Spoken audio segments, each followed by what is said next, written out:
Hello, everyone. Welcome to today's episode of Cloning Science or Sci-Fi Nightmare. I'm Mia here in Raleigh, North Carolina. Today is April 10th, 2025, diving into a topic that is as fascinating as it is controversial human cloning. It is a future of medicine or a dangerous leap we shouldn't take. I'm Ethan, and I'm also tuning in from Raleigh. Inspired by the novel Project Cain by Geoffrey Gerard, we're asking tough questions. Could cloning serial killers for military use be justified? What happens when science fiction becomes science fact? And I'm Carrie. Think about this. What if we could bring back George Washington or create organs on demand to save lives? Could that be a miracle or a nightmare? I'm Oscar. Today you'll hear both sides of the issue. Two of us for cloning and two are against it. We'll explore the science, the ethics, and the real world consequences. Now let's dive in. Cloning may sound like something from Jurassic Park, but it's been a real science for nearly 100 years. The first breakthrough happened in 1952 when a scientist cloned a tadpole using nuclear transfer, putting the DNA from one cell into an egg cell, according to the University of Utah History of Cloning. Fast forward to 1996 and the world meets Dolly the sheep, where Judith Fridovich discusses the Dolly cloned sheep and describes how it was the first mammal clone from an adult somatic cell using SCNT, or somatic cell nuclear transfer, which is when DNA from a body cell is inserted into an egg that's had its nucleus removed. Dolly proved that full animal cloning was possible, and this sparked massive debates. Since then, scientists have cloned cows, pigs, mice, and even monkeys. And while primate cloning is rare, it's important because primates share around 98% of human DNA, according to cloning of mangue monkeys by somatic cell nuclear transfer.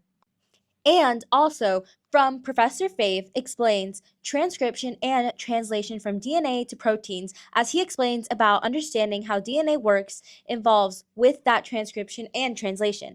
DNA tells cells how to build proteins, and cloning reprograms that process to create a whole new organism from one donor's DNA. But here's the catch. Even if this DNA is identical, the clone won't be a perfect copy in personality or behavior.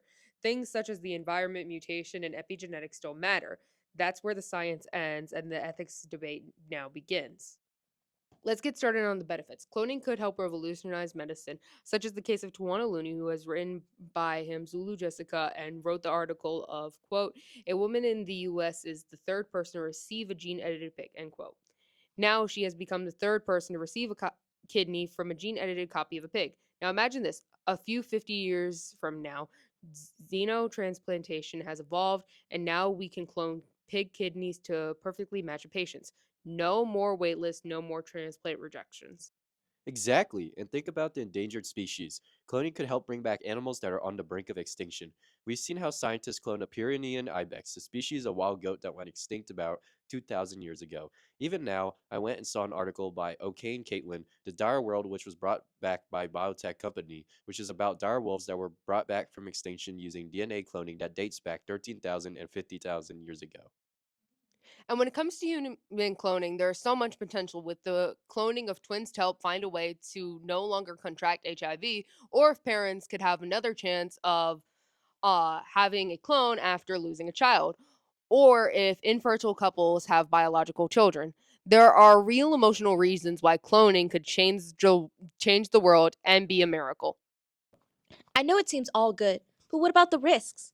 If we clone a person, are they just a person or is it just a copy of them? Let's go back to Einstein. If he was cloned, he wouldn't have the same education or the same environment as him. Would he just be a regular person, but just with Einstein's DNA? Have you not seen Jurassic Park when the dinosaurs caused massive damage to people and the environment?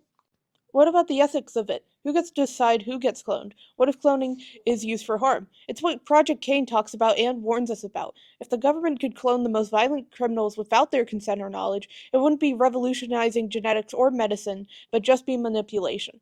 Think about this. A country decides to clone super soldiers. They're now genetic warriors whose purpose is to fight no matter what. Would they be treated as humans or as tools? This technically is a human's right issue. To dive deeper, we spoke with Professor Stephen Purier, who is a professor and head of department with philosophy and religious studies. Could you give us your name and your study? Yeah, so I'm Stephen Puryear. I'm the head of the Department of Philosophy and Religious Studies. I come from the philosophy side, so I have a PhD in philosophy, and I've taught here at NC State for 17 years. Wow, that's a lot. Seems like a lot to you, I'm sure. Yeah. That's almost like your my whole age, life, yeah, basically. To you, when you hear the word human cloning, what do you think of specifically? I guess I picture like twins, Yeah. where one is the clone and one is the original. Yeah. Okay. But I don't think of much more than that. Yeah. So when we were doing our project, we kind of found a lot of like the good sides and the bad sides of it. Like there was the one to do with twins, where one baby was cloned to be a twin, and he became HIV resistant. And doing so, it kind of like it. The reason for it is that it would help like thousands of people to like help prevent getting HIV, and it would also help many people kind of with that health in the long run. But it had a lot of backlash to it when it came to that, because people were like, well, you didn't really give consent. We were wondering maybe if like you had any opinions on that. So are you saying that when they cloned this human, they modified the human's DNA to make them HIV resistant? Basically, like before he was born, or like the baby was born, they tested on like the embryo and stuff like that. Oh, are you saying that they just discovered that this embryonic human happened to be HIV resistant? No, they created him to be HIV resistant. Yeah, Okay. But there was also cloning involved. Yeah, cloning the other child's DNA in order to kind of be an exact replica. So there's two steps to this, if I'm getting this right. They modified the DNA of the first human. Yeah. To make that human HIV resistant. Yes. Then they also cloned that human, so they'd have two of these humans who are HIV resistant. Is that right? One was and one wasn't, to kind of test to see what would happen. So there's two questions here related to consent. One for each of the two humans who came out of that process. One was presumably conceived in one of the usual ways, but had their DNA altered to be HIV resistant. The other one was brought about through cloning. Yeah. And so the question is, since neither of them consented to those things, is that a problem? Yeah. We were wondering maybe your opinions on that, coming from like a philosophy kind of background, where your standpoint would be on that.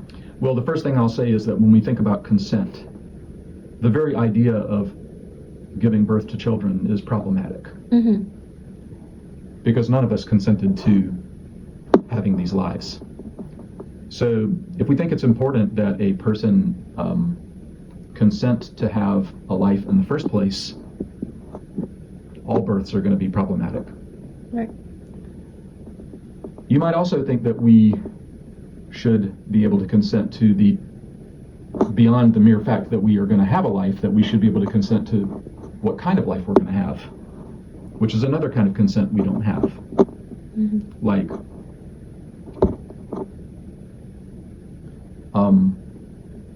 we don't get to consent to how our parents are going to handle our nutrition when we're babies, and how they're going to handle our formation and things like that, which are going to affect how our lives go down the road. So there's a lot of lack of consent already before we even start talking about these new technologies that we either have to accept or we have to question whether consent is really as important as we sometimes think that it is. Yeah. So let's talk specifically about what's happening in these cases where the technology is invoked. In the case of the first child who's just getting the genetic modification, if the only result of that modification is that they become HIV resistant and there are no unintended side effects, or there is no collateral problems, then it seems to me that this doesn't raise any new or special ethical concerns. Because if a person, like if your parents sat you down and told you, before you were born, we had your DNA modified so that you'll be HIV resistant, you'll never have to worry about getting HIV, you're not going to be upset about that. Yeah. You're going to be glad, actually. It's like you just learned that you've got this little superpower, maybe. Yeah. So if we can be confident that these things can be done with only the intended effect and not any unintended bad effects, then I don't think there are ethical concerns there. If, however, the HIV resistance comes with other changes that maybe might be negative things, then it could be ethically problematic. Now, in the case of the second human who was the clone, as long as there's humans to raise that child properly, then I don't see any special ethical concerns there either. So the big threat or the big danger, most people who are conceived in a conventional way, and I don't just mean, I don't mean to exclude things like IVF or technologies like that. When I say conventional, I mean just the kinds of things people do to have babies, you know, in the modern world.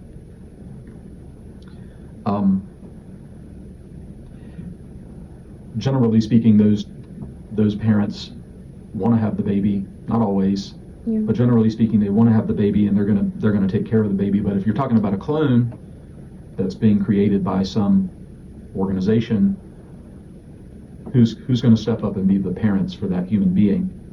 As long as that question can be answered satisfactorily, then I don't think there's any special problems with that case either.